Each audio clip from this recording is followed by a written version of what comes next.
Puji Tuhan, Shalom ya, jemaat yang dikasih Tuhan. Saya percaya kita semua dalam keadaan baik dan luar biasa. Tetap percaya bahwa Tuhan pelihara kita dan Tuhan lindungi kita di saat seperti kondisi saat ini sekalipun. Bapak Ibu Saudara, sebelum kita mendengarkan khotbah, saya mau ajak kita satukan hati kita berdoa terlebih dahulu. Bapa, di dalam nama Yesus kami mengucap syukur. Kami tahu semua ada kasih anugerah-Mu yang begitu luar biasa.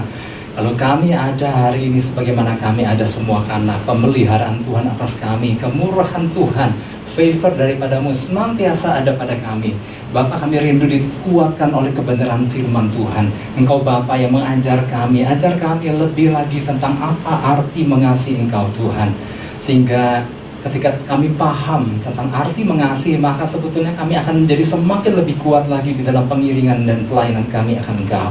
Bapak, terima kasih, berbicara buat kami siap untuk mendengarkannya. Di dalam nama Yesus, setiap kita sama-sama kita katakan, amin. Puji Tuhan. Bapak Ibu Saudara, pesan Tuhan buat kita di minggu ini adalah, apakah engkau mengasihi aku? Bapak Ibu Saudara, tentunya kita cukup familiar dengan kalimat ini, apakah engkau mengasihi aku?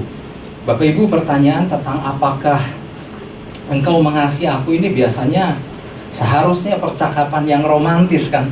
Biasanya ini suka diucapkan oleh pasangan-pasangan, sepasang kekasih atau pasangan suami istri yang kadang-kadang mereka ada di dalam kebersamaan dan suka bertanya, apakah engkau mengasihi aku? Kadang-kadang kan suka ada yang begitu kan, bertanya, seberapa besar kasihmu sama aku kan? Kadang-kadang suka ada orang pasangan yang bertanya. Nah, sekarang saya mau tanya Bapak Ibu Saudara, yang suka bertanya seperti itu biasanya pria atau wanita? Biasanya wanita, ya. Wanita seringkali bertanya kepada pasangannya, apa engkau sungguh-sungguh mengasihi aku atau enggak sih? Nah, sebetulnya kan buat pria kan sebetulnya kan mudah kan. Waktu dia bisa menjawab, sebetulnya wanita itu cukup untuk dipuaskan dengan waktu dia mendengar jawaban kita bahwa kita mengasihi dia. Sebetulnya gini, kuncinya kan sebenarnya sederhana.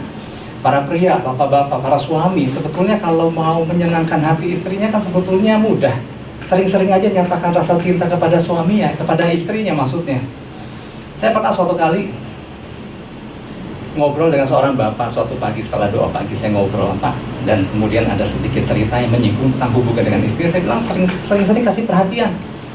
Nanti sebentar makan siang, Bapak hubungi istri Bapak dan katakan, kamu udah makan siang atau belum gitu. Cukup itu aja, kasih perhatian. Dan betul, siangnya dia praktekkan. Dia kasih teks sama istrinya, kamu udah makan siang atau belum. Kemudian reaksi istrinya apa? Kamu baru ngomong sama Pak Ishak ya? Nggak seperti kamu itu. Kadang-kadang, tapi artinya gini, buat kita para pria, Bapak Ibu, sebetulnya kalau mau kasih perhatian, kita bisa kasih perhatian dan tanya dan nyatakan bahwa kita mengasihi dia. Tetapi gini, bukan cuma sekedar perkataan juga. Kadang-kadang memang perlu ada actionnya. Yang jadi masalah adalah kan banyak suami-suami, nggak semua, ada suami-suami yang udah nggak pernah nyatakan kasihnya, nggak pernah nyatakan cintanya, nggak pernah nyatakan perhatiannya, nggak begitu, nggak ada action juga lagi. Nah, ini yang parah. Nah, ini berkaitan dengan pesan Tuhan, apakah engkau mengasihi aku? Nah, ini pertanyaan ini kan yang diajukan Yesus kepada Simon Petrus. Simon anak Yohanes, apakah engkau mengasihi aku? Nah, pertanyaan Yesus ini kan membutuhkan jawaban yang jujur dari Simon Petrus. Sama halnya, ketika lewat pesanan ini Tuhan bertanya sama kita, apakah kita mengasihi Tuhan? Sebetulnya Tuhan membutuhkan jawaban yang jujur. Apakah sungguh-sungguh gak kita memang mengasihi Tuhan atau enggak? Nah, Bapak Ibu Saudara, buat Simon Petrus yang biasanya kalau Yesus bertanya langsung spontan menjawab, kali itu Simon Petrus waktu ditanya, Simon bin Yohanes, apakah engkau sungguh-sungguh mengasihi aku? Buat Simon Petrus ini sebuah jawaban yang buat dia sangat berat. Kenapa bisa begitu? Nah, nanti kita akan belajar melalui pesan Tuhan ini, Bapak Ibu Saudara. Simon gak berani menyatakan jawabannya seperti yang standar yang Tuhan tanyakan kepada dia. Ada apa dengan Simon Petrus? Mari pertama-tama kita buka Yohanes 21 ayat 15 sampai 17. Saya mau bacakan buat Bapak Ibu Saudara, ini yang menjadi dasar pesan Tuhan buat kita di minggu ini. Yohanes 21 ayat 15 bilang begini. Sesudah sarapan, Yesus berkata kepada Simon Petrus, "Simon anak Yohanes, apakah engkau mengasihi aku lebih daripada mereka ini?" Jawab Petrus kepadanya, "Benar Tuhan, engkau tahu bahwa aku mengasihi engkau." Kata Yesus kepadanya, "Gembalakanlah domba-dombaku." Ayat 16. Kata Yesus pula kepadanya untuk kedua kalinya, "Simon anak Yohanes, apakah engkau mengasihi aku?" Jawab Petrus kepadanya, "Benar Tuhan, engkau tahu bahwa aku mengasihi engkau." Kata Yesus kepadanya, "Gembalakanlah domba-dombaku." Ayat 17. Kata Yesus kepadanya untuk ketiga kalinya, "Simon anak Yohanes, apakah engkau mengasihi aku?" Maka sedih hati Petrus karena Yesus berkata untuk ketiga kalinya, "Apakah engkau mengasihi aku?" Dan ia berkata kepadanya, "Tuhan, engkau tahu segala sesuatu. Engkau tahu bahwa aku mengasihi engkau." Kata Yesus kepadanya, "Gembalakanlah domba-dombaku." Bapak Ibu Saudara, peristiwa ini terjadi di tepi Danau Tiberias. Seharusnya pertemuan antara Yesus dan Simon Petrus dan murid yang lain seharusnya menjadi sebuah pertemuan yang indah. Paling enggak, siang itu pertemuan ini adalah pertemuan melepas rindu antara Yesus dan murid-muridnya, antara murid-muridnya kepada Yesus. Bayangkan, karena beberapa hari sebelumnya, bukankah kita sudah tahu kisahnya bahwa malam itu Yesus ditangkap. Suatu hal yang sangat menggoncangkan jiwa murid-muridnya. Gurunya ditangkap, gurunya disiksa, dan mati di atas kayu salib. Dan setelah itu kan mereka mendengarkan bagaimana kemudian Yesus mati di kayu salib dan kemudian dikuburkan, dan mereka dengar tentang kebangkitan Yesus.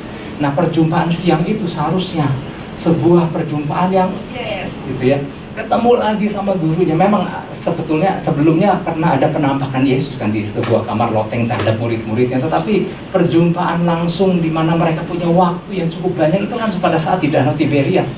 Tetapi yang terjadi, murid-murid nggak terlalu banyak ngomong waktu ketemu dengan Yesus. Mereka lebih banyak terdiam dan lebih banyak tertunduk, ya.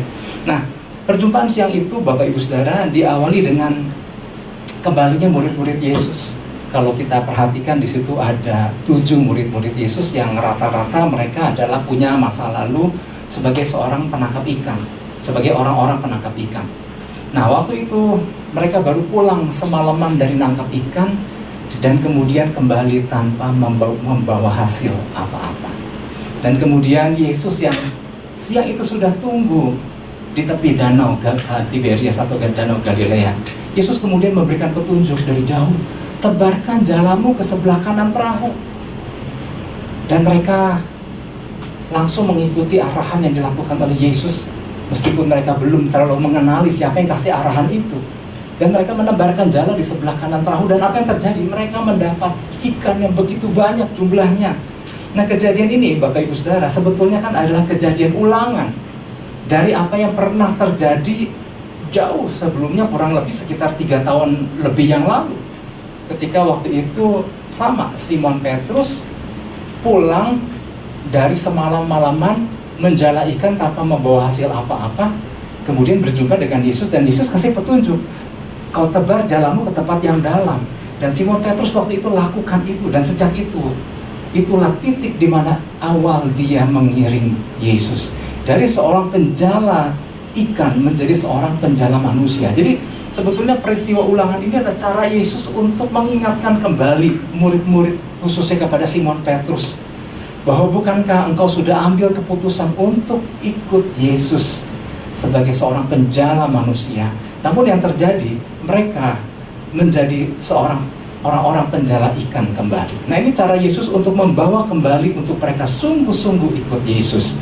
Nah, Bapak Ibu Saudara, memang beberapa waktu terakhir itu yang namanya Simon Petrus itu ada dalam sebuah kondisi penuh, hari-hari yang penuh dengan kegalauan. Kenapa?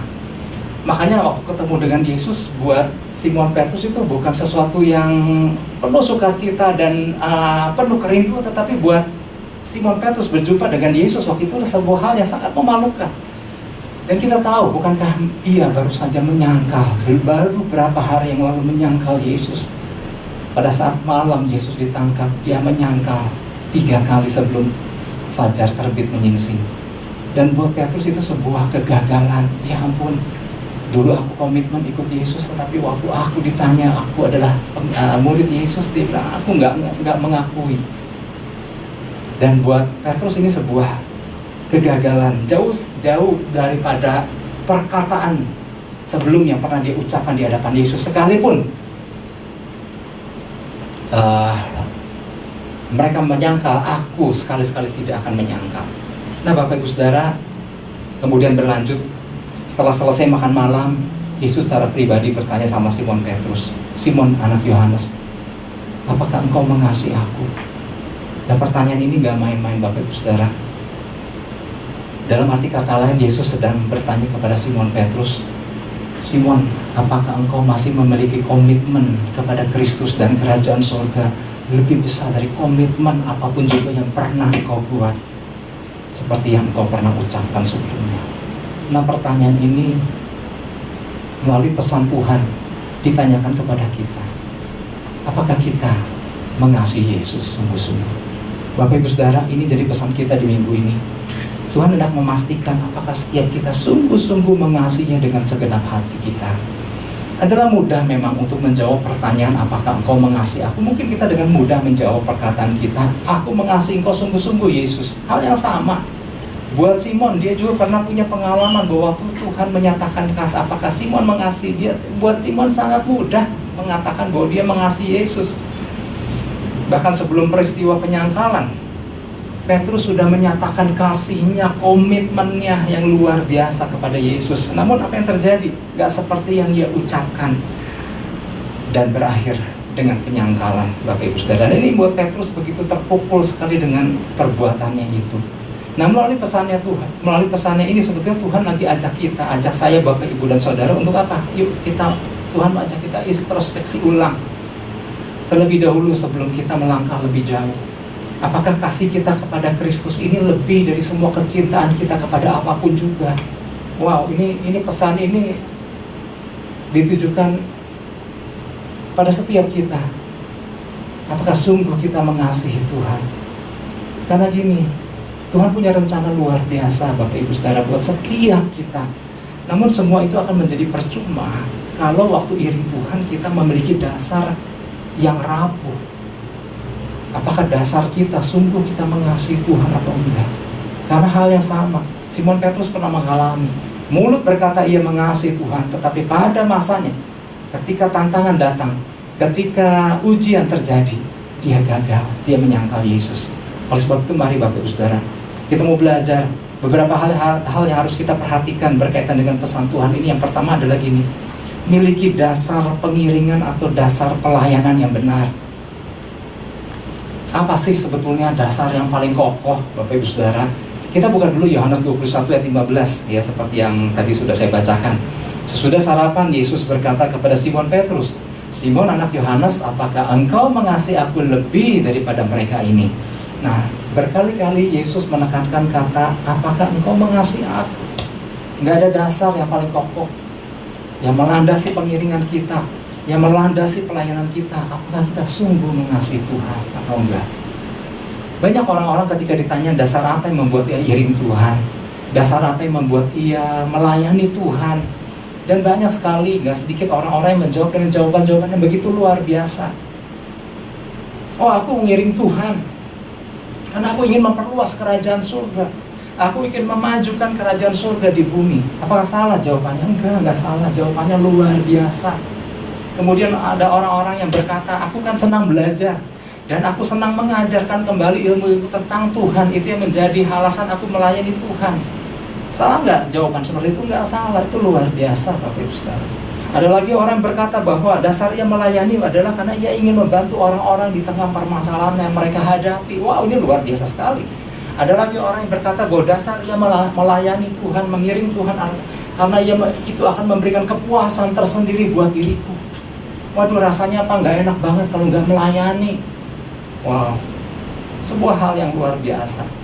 Ada orang lagi berkata, aku melayani karena aku mau menyalurkan bakatku, karena aku punya talenta, Tuhan kasih karunia kepada aku untuk aku bagikan seperti apa yang Tuhan percayakan kepada aku. Dan saya mau katakan Bapak Ibu Saudara, jawaban-jawaban tadi nggak salah, jawaban-jawaban tadi bahkan luar biasa, tetapi kurang memadai seperti yang Tuhan kehendaki.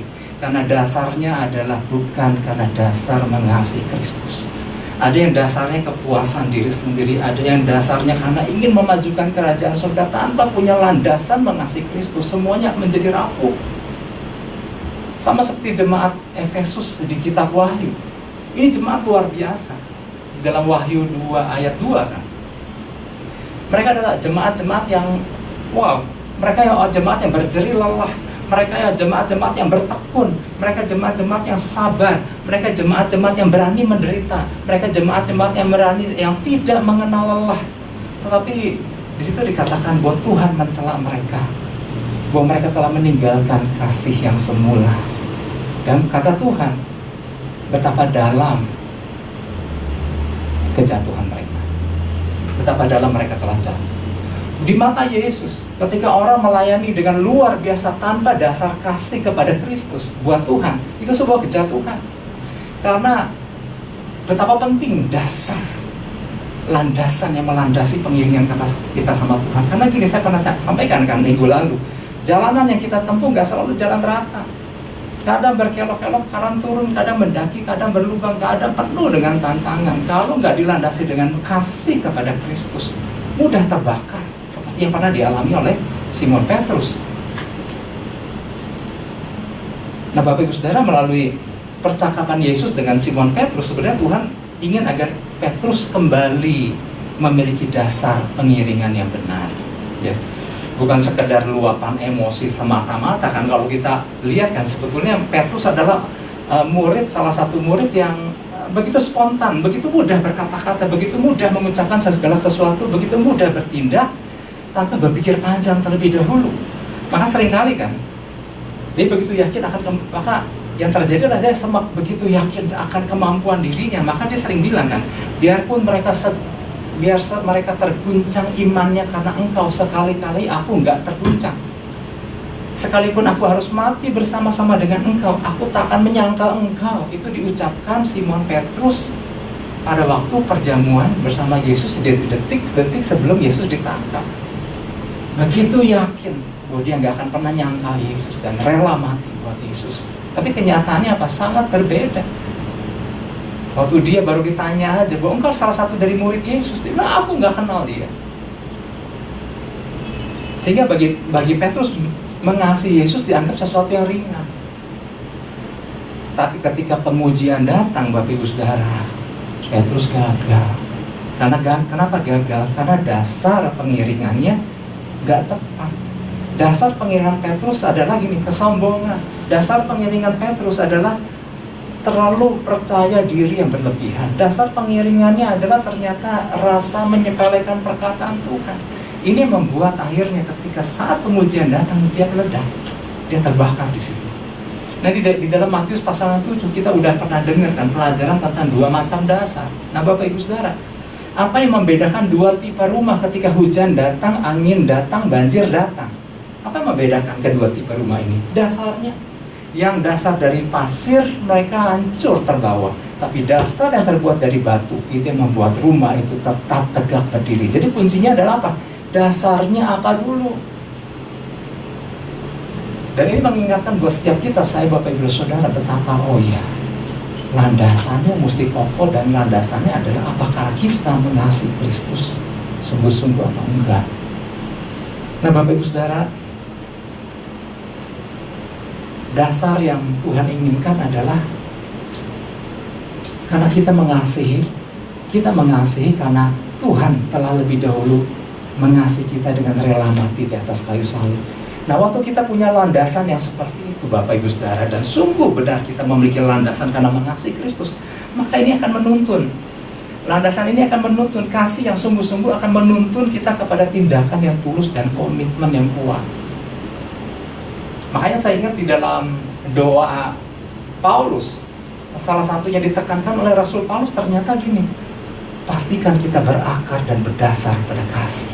Kita buka dulu Efesus 3 ayat 16-17. Ada menarik di sini Bapak Ibu.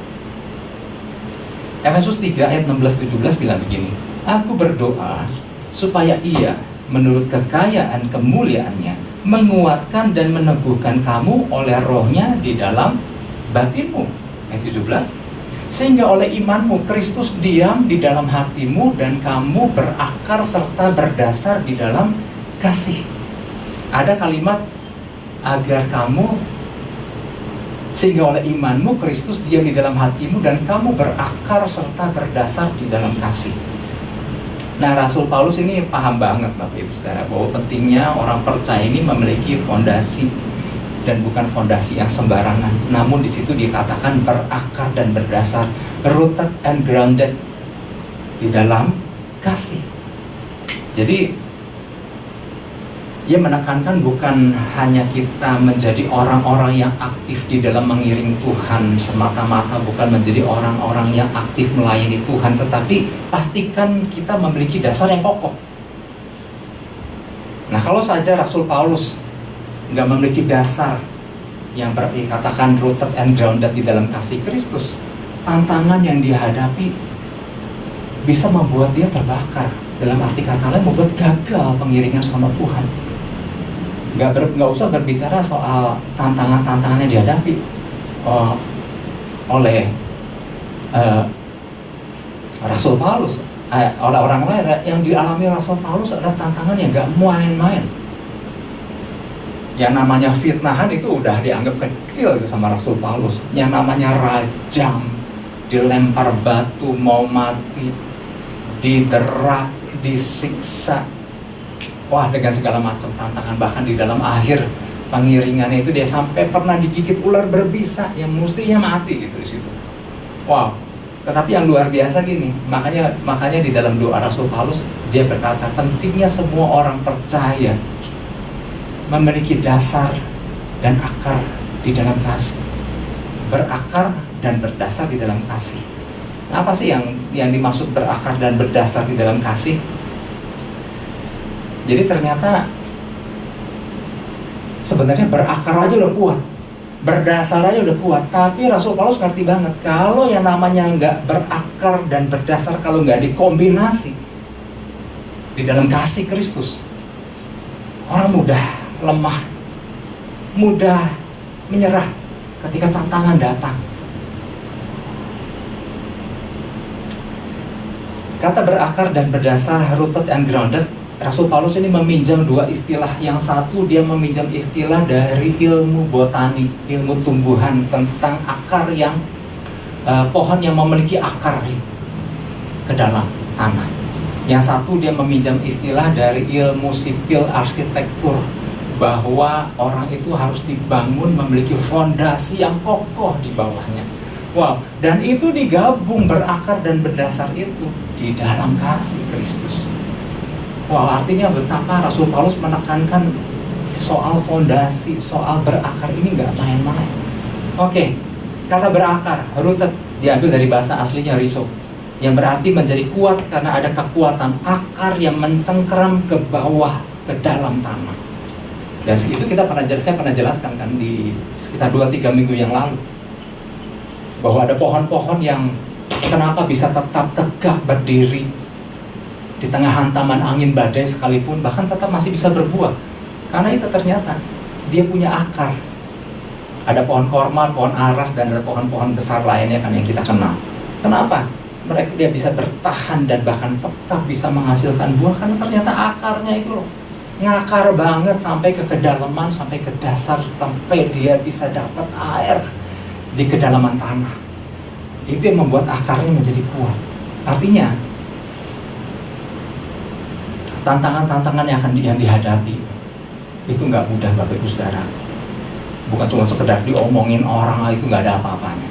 Tapi tantangan-tantangan yang semakin ke depan, semakin nggak main-main. Makanya pesan Tuhan ini Tuhan ingatkan kembali, apakah kita sungguh mengasihi Tuhan. Nah, kemudian kata berdasar. Kata berdasar Bapak Ibu Saudara adalah grounded, diambil dari bahasa aslinya temelio. Temelio adalah gini, istilah bangunan, meletakkan fondasi atau membangun sesuatu di atas sebuah fondasi yang kokoh.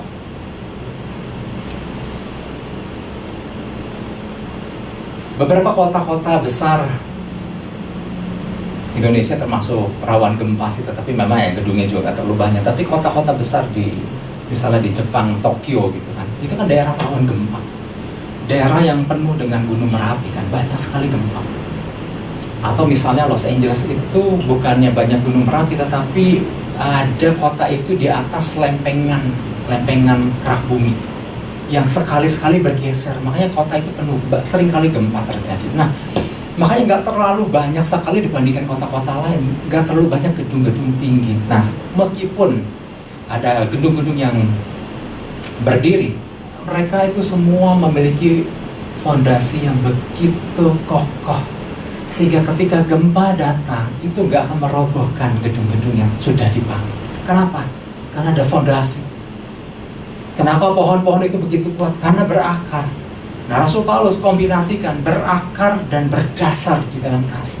Ini yang menjamin bahwa orang percaya dihantam tantangan sebesar apapun akan tetap berdiri kokoh.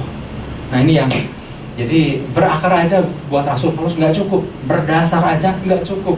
Itu harus digabungkan, berdasar dan berakar. Wow, ini luar biasa. Ini menjadi kita mampu ya. Jadi tujuan berakar dan berdasar di dalam kasih apa? Kita dimampukan untuk bisa melakukan sesuatu bagi kerajaan surga, tetap masih bisa melakukan sesuatu bagi kerajaan surga di tengah tantangan apapun yang terjadi. Bapak Ibu Saudara, buat kebaikan sama orang-orang yang sudah berbuat baik sama kita itu mudah, tapi tetap bisa melakukan hal kebaikan terhadap orang yang udah jahatin kita, terhadap orang yang udah mau mencelakakan kita. Itu nggak mudah. Tetap masih bisa melayani dengan tulus, itu nggak mudah. Tapi kuncinya adalah gini, berakar dan berdasar di dalam kasih Kristus. Kalau nggak berdasar dalam kasih, disakitin sedikit juga kita udah nyerah dengan orang itu. Kemudian apa lagi? Tujuan berakar dan berdasar di dalam kasih yang kedua adalah mampu berkomitmen untuk menyelesaikan sampai akhir. Mampu untuk berkomitmen menyelesaikan sampai akhir. Minggu lalu kita dengan pesan Tuhan tetap berlari. Kasih yang dimiliki Rasul Paulus membuat ia tetap bisa berlari sampai ke garis akhir di tengah tantangan yang dihadapi. Bahkan dia tahu di depan sudah menanti, belenggu dan penjara sudah menanti, siksaan sudah menanti, hukuman mati sudah menanti. Tapi dia tetap menyelesaikan apa yang menjadi komitmennya sama Tuhan. Karena ternyata gini, definisi kasih sama Rasul Paulus itu beda dengan definisi kasih ya rata-rata kebanyakan orang. Definisi kasih bagi Rasul Paulus adalah komitmen untuk melakukan kehendak pribadi yang ia kasih. Jadi definisi kasihnya Rasul Paulus adalah karena ia mengasihi, maka ia mau melakukan kehendaknya dan selesaikan itu sampai tuntas. Definisi kasih kebanyakan orang adalah rasa dibelai-belai, rasa disayang-sayang. Dia mengasihi aku. Ada rasa nyaman ketika aku lagi disayang-sayang. Oh, ternyata beda. Makanya gini, pasangan-pasangan muda yang nggak paham, makanya di dalam bimbingan pranikah saya suka tekankan apa yang dimaksud dengan dasar kasih. Definisi kasih itu bukan seperti pengertian orang pada umumnya. Apa yang dimaksud dengan definisi kasih atau cinta? Ini Pak, kalau saya dekat dengan pasangan saya, hati rasanya berdebar-debar, deg-degan. Rasanya kalau dia mendekati saya, rasanya muka saya merah dan tersipu-sipu. Itu tandanya saya ada rasa cinta sama dia. Ternyata cinta didefinisikan hanya dengan sekedar ada rasa debar-debar, ada rasa deg-degan, ada rasa tersipu-sipu. Loh, saya mau katakan, begitu Anda masuk pernikahan, setahun, 2 tahun, 3 tahun, apakah rasa deg-degan itu ada artinya udah nggak ada cinta lagi?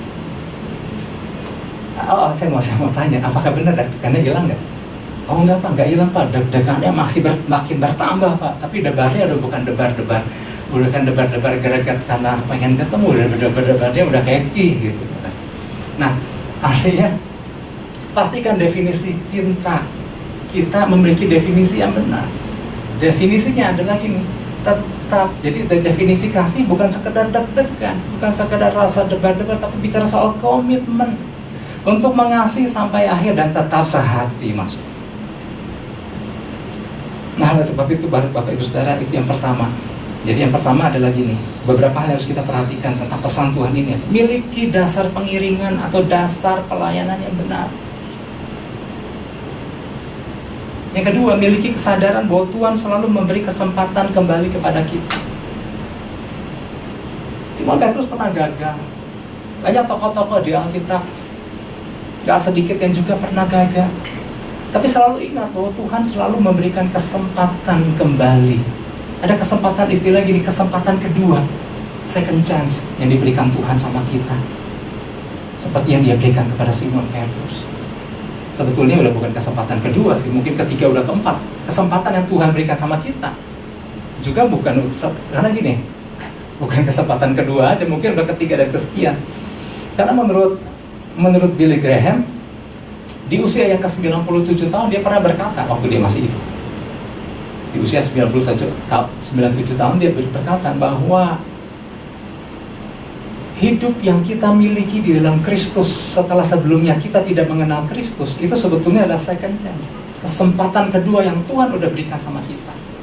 Jadi kalau dibilang Simon Petrus dapat kesempatan kedua, oh enggak, dia itu mungkin udah kesempatan yang kesekian. Kalau hari ini kita mungkin jatuh dalam sebuah kesalahan dan Tuhan kasih kesempatan, itu baru kesempatan kedua. Karena kesempatan yang kedua adalah waktu pertama kali waktu kita belum kenal Yesus, kasih karunia Tuhan turun atas kita, dia memperkenalkan dirinya dan kita menyambutnya. Itu sebetulnya kesempatan kedua.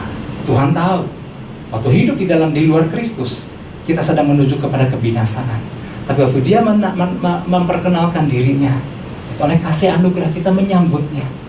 Itu sebetulnya Tuhan lagi kasih kesempatan kedua untuk kali ini hidup di dalam sebuah kebenaran dengan tujuan yang pasti. Ada keselamatan kekal yang Tuhan sudah berikan buat kita. Oleh sebab itu Bapak Ibu Saudara, kalau kita udah diberikan kesempatan kedua, yaitu mengenal Kristus, nah jangan jalan setengah-setengah. Entar mau ikut dunia, entar mau ikut Tuhan, ingin kesana juga ingin, kesini juga ingin. Artinya kita lagi menyia-nyiakan kesempatan kedua yang Tuhan sudah berikan. Oke, kembali lagi kepada tokoh-tokoh di Alkitab. Daud pernah jatuh, Musa juga, Yunus pernah, Simpson pernah. Tapi Tuhan memberikan mereka kesempatan kembali untuk melakukan sesuatu bagi kerajaan surga. Wah, ini dahsyat banget. Dan mereka nggak sia-siakan itu. Hal yang sama, Tuhan kasih kesempatan kembali kepada Simon Petrus. Nah Bapak Ibu Saudara, bagi ukuran siapapun, baik ukuran umum maupun ukuran pelayanan orang-orang percaya di dalam kekristenan, yang namanya pernah menyangkal Kristus itu fatal. Dan Simon gak tanggung-tanggung kan, Petrus gak tanggung-tanggung. Dia nyangkal 3 kali di malam, di dini hari itu, sebelum matahari terbit, sebelum ayam berkokok. Dia udah lakukan 3 kali. Kenapa dia lakukan itu? Takut. Dia takut ditangkap. Dia takut mengalami apa yang gurunya alami, takut disiksa. Dan dia memilih untuk pilih aman, yaitu dengan cara sangkal Kristus. Dan ini fatal banget Bapak Ibu Saudara. Hari-hari ini, Pak, dalam bentuk apa orang-orang menyangkal hari-hari? Oh, banyak hal orang bisa menyangkal. Ketika nggak enak hati dan kemudian terlibat lagi di dalam penyembahan kepada ilah lain, itu penyangkalan terhadap Kristus. Ketika nggak enak hati sama orang yang kita melakukan sebuah ritual-ritual yang lain yang tidak berkenan di hadapan Tuhan, itu udah penyangkalan sebetulnya. Dan seringkali orang kompromi dengan melakukan itu karena takut nggak disukai. Dia nggak mikir apakah ini akan melukai Tuhan atau enggak. Nah Bapak Ibu Saudara, apa yang dilakukan Petrus nggak sekali, bahkan 3 kali. Bahkan ada istilah gini, apa yang dilakukan oleh Petrus sebetulnya nggak lebih baik dari Yudas. Yudas mengkhianati Yesus, Petrus menyangkal Yesus, sebetulnya sama-sama aja. Meskipun Yudas mengakhiri hidupnya dengan bunuh diri, Petrus nggak bunuh diri, tetapi buat Petrus itu adalah sebuah masa-masa kejatuhannya yang luar biasa. Dia malu banget, dia merasa nggak layak ikut Yesus sejak peristiwa itu. Makanya dia lakukan hari itu pertemuan dengan Yesus di Danau Tiberias, itu sebetulnya hari pertama ketika dia memutuskan untuk kembali kepada hidup sebagai penjala ikan, mengikuti kehidupan lama. Tapi yang membuat Pak Petrus menjadi tambah down adalah waktu dia kembali kehidupan lama. Maklum udah 3 tahun lebih kan, udah nggak nangkep ikan lagi, Waktu dia kembali tangkap ikan seperti profesi utama yang pernah dia lakukan, dia nggak nangkap apa-apa. Bahkan mungkin dia berpikir, ya ampun, nangkap ikan aja udah nggak bisa. Ini membuat semakin hidupnya betul-betul nggak berarti apa-apa. Tapi yang luar biasa, Yesus justru menghampiri Petrus. Jadi ternyata tujuan Yesus datang ke Danau Tiberias itu bukan cuma sekedar ketemu sama murid-murid, tetapi lagi menyelamatkan murid-murid dari kejatuhannya, menyelamatkan Simon Petrus setelah dia merasa nggak layak untuk ikut Tuhan. Dan itu adalah pertemuan, itu adalah sebuah perjumpaan, misinya Yesus untuk membawa kembali Simon Petrus untuk kembali ikut Tuhan. Nah, jadi kalau kita perhatikan Bapak Ibu Saudara, perbincangan Yesus dengan Simon Petrus ini memiliki kandungan misi. Yaitu misi apa? Membangkitkan seorang murid yang udah merasa telah mengasihi Yesus melebihi murid-murid yang lain, tapi gagal. Karena di situ dikatakan Petrus pikir mengasihi Yesus adalah cukup dengan berkata, aku mengasihi engkau, aku rela mati buat engkau. Buat Yesus bukan itu. Bukan cuma sekedar ucapan di mulut semata-mata. Misi perbincangan Yesus adalah misi. Yang kedua adalah memberi kesempatan kembali, atau istilahnya second chance kepada Simon Petrus yang telah merasa kehilangan jati dirinya. Dan yang ketiga, perjumpaan Yesus di tepi Danau Tiberias dengan Petrus adalah gini, membawa orang yang sudah berada di dasar lubang untuk kembali kepada rencana Tuhan dengan cara Yesus turun ke dalam lubang untuk menaikkan Simon Petrus. Wow. Nah, ternyata gini Bapak Ibu Saudara, ada yang menarik. Percakapan 3 kali Yesus bertanya, Simon anak Yohanes, apakah engkau mengasihi aku? Itu sebetulnya gini, Yesus lagi seolah-olah mengajak Simon Petrus yang udah jatuh ke dalam lubang. Yesus gak suruh, ayo Simon naik ke atas, tapi Yesus turun ke dalam lubang untuk membawa Simon Petrus naik keluar. Terlihat dari percakapan. Nah, makanya saya di momen terakhir ini saya akan jelaskan. Kita sering dengar percakapan 3 pertanyaan Yesus kepada Simon Petrus itu. Tapi ternyata kalau kita perhatikan, ada sesuatu yang menarik. Yesus terus menurunkan standarnya. Sehingga ada orang bertanya, kenapa sih Yesus terus menurunkan standarnya, sedangkan Simon gak mau naikin standarnya? Pertanyaan pertama, Simon bin Yohanes, apakah engkau mengasihi aku lebih daripada mereka semua?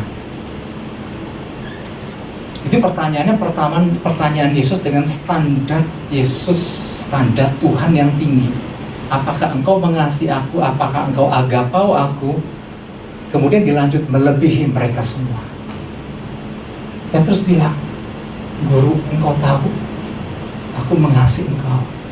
Nah, tapi kata kasihnya yang digunakan bukan agapau, tapi phileo. Phileo adalah kasih seperti seorang teman, kasih seperti kepada saudara. Hanya kasih level ini yang bisa Simon Petrus berikan. Artinya dia nggak bisa naikkan standar dia seperti yang dimaksud oleh Tuhan, yang dimaksud oleh Yesus. Maka itu di dalam pertanyaan yang kedua, Yesus menurunkan standar pertanyaannya. Simon bin Yohanes, apakah engkau mengasihi aku? Nah, kata-kata tambahan melebihi mereka semua, Yesus udah nggak pakai lagi, karena itu nggak mampu Simon lakukan. Dijawab oleh Simon, engkau tahu, aku mengasihi engkau, aku phileo akan engkau. Kembali dia menggunakan standar yang sama. Aku mengasihi engkau seperti teman mengasihi sesama temannya. Dia nggak bisa mengasihi seperti kasih agapau, agape yang digunakan Yesus untuk bertanya kepada Simon. Di situ Yesus sudah menurunkan standarnya lagi. Nah, tapi Simon belum bisa menaikkan standarnya ke atas. Maka pertanyaan yang ketiga, di ayat 17. Simon anak Yohanes, apakah engkau mengasihi aku? Nah, perkataan Yesus yang ditujukan kepada Simon, Yesus sudah nggak pakai kata agapau lagi. Simon anak Yohanes, apakah engkau mengasihi? Apakah engkau phileo akan aku? Apakah engkau bisanya cuma mengasihi aku dengan kasih phileo itu? Kata Simon, ya Tuhan, aku hanya bisa mengasihi engkau dengan kasih jenis itu. Kata Yesus dalam arti kata lain, ya udah, kalau engkau bisanya mengasihi aku dengan phileo, ya udah, aku menyesuaikan. Yesus terus menurunkan standarnya. Simon Petrus nggak bisa menaikkan standarnya, tetapi buat Yesus, dia memilih untuk menurunkan standarnya. Kalau engkau memang sanggupnya ini, ayo yuk ikut aku. Dia menyesuaikan Simon dengan standarnya, bisa dengan kemampuan yang dimiliki oleh Simon Petrus. Sebetulnya yang dilakukan Yesus adalah sama waktu dia menyelamatkan kita. Dia rela turun ke dunia, menurunkan standarnya menjadi standar manusia biasa. Demi untuk apa? Turun menyelamatkan kita. Untuk tujuannya apa? Tujuan dia turun adalah untuk menyelamatkan dan membawa kita naik ke standarnya Tuhan. Jadi waktu Yesus berkata kepada Simon, kalau engkau nggak bisa mengasihi aku dan kasih agape, aku turun standarnya. Aku mengasihi engkau dengan standar seperti yang engkau miliki, supaya engkau bisa mengasihi aku seperti yang engkau mampu. Nah, Yesus turun ke bawah, dia angkat Simon Petrus untuk dia naikkan, supaya dia memiliki standar seperti yang Tuhan miliki. Makanya di ayat 18, Yesus bilang, engkau pasti mampu untuk naik standar yang aku miliki, karena engkau akan berakhir dengan cara seperti yang aku lakukan. Makanya di ayat 18 kan, aku berkata kepadamu, sesungguhnya ketika engkau masih muda, engkau mengikat pinggangmu sendiri dan engkau berjalan kemana saja kau kehendaki. Tapi jika engkau sudah menjadi tua, engkau akan mengulurkan tanganmu dan orang lain akan mengikat engkau dan membawa engkau ke tempat yang tidak kau kehendaki. Di ayat 18 ini, Yesus lagi berkata, engkau pasti bisa Simon, karena engkau akan melakukan apa yang aku lakukan, dan akhir hidup sama seperti akhir hidupku. Engkau rela mati buat aku, engkau rela mati buat banyak orang. Karena ternyata waktu Yesus turun mengangkat Simon terus menaikkan standarnya, sehingga bisa menjadi seperti yang Yesus lakukan. Bapak Ibu Saudara, pagi ini kita diingatkan. Pesan ini untuk mengingatkan kepada saya, kepada Bapak Ibu dan Saudara, betapa penting kasih akan Kristus melandasi pengiringan kita akan Tuhan. Kasih akan Kristus melandasi dasar pelayanan kita sama Tuhan. Tantangan yang akan kita hadapi mungkin akan semakin besar, tapi waktu kita memiliki dasar yang kokoh, berakar dan berdasar pada kasih Kristus, kita akan tetap bisa melakukan apa yang Tuhan kehendaki dan mengakhirinya dengan baik. Bapak Ibu Saudara, saya mau akhiri dengan ini. Pesan Tuhan pada minggu ini buat kita bukan semata-mata menelanjangi Simon Petrus akan kejatuhan, bukan itu semata-mata. Karena gini, Tuhan lagi ajarkan kita, kalau kita memiliki dasar yang kokoh, bukan suatu yang mustahil bahwa kita juga akan bisa seperti Simon Petrus. Tapi Tuhan bilang jauh-jauh hari, mari perbaiki standar kasih kita. Tuhan mau gini, luangkan waktu kita sama Tuhan. Makanya pesan Tuhan di tahun 2020 visi terhubung dengan Tuhan adalah, yuk jalin keterkoneksian dengan Tuhan, sang sumber kasih. Luangkan banyak waktu kita sama Tuhan. Renungkan karya Tuhan di dalam kehidupan kita. Biarlah Tuhan alirkan terus kasih-Nya kepada kita, sehingga kasih Tuhan limpah sama kita. Itu yang Tuhan mau kita lakukan. Sehingga waktu kita terus terhubung dengan sang sumber kasih. Makanya namanya berakar dan berdasar itu bukan sesuatu yang mustahil. Ada fondasi yang kokoh. Kita nangkep isi hati Tuhan. Demikian Bapak Ibu Saudara, apa yang saya sampaikan pesan Tuhan ini. Saya mau berdoa buat Bapak Ibu Saudara. Shalom Jemaat Tuhan, saya percaya kita telah diberkati oleh pemberitaan firman Tuhan yang baru saja kita dengar pada hari ini. Dan saya akan memberitakan seputar kegiatan RDMB selama sepekan ke depan. Di hari Selasa sampai dengan Jumat ada 2 pagi yang akan diadakan pada pukul 8 pagi melalui streaming di aplikasi Zoom atau dapat dilihat juga di YouTube. Di hari Rabu ada komsel yang akan diadakan pada pukul 7 malam. Dan khusus untuk komsel youth akan diadakan pada pukul 7:30 malam melalui aplikasi Google Hangouts. Di hari Minggu ada ibadah raya yang akan diadakan pada pukul 9 pagi melalui streaming di YouTube. Setelah ibadah raya pagi ini selesai, jangan kemana-mana dulu ya. Ajaklah anak-anak Anda untuk mengikuti ibadah sekolah minggu RDMB Junior pada pukul 10 pagi. Demikianlah seputar kegiatan RDMB selama sepekan ke depan. Stay anointed, stay healthy, stay safe, stay strong, and stay at home. God bless you.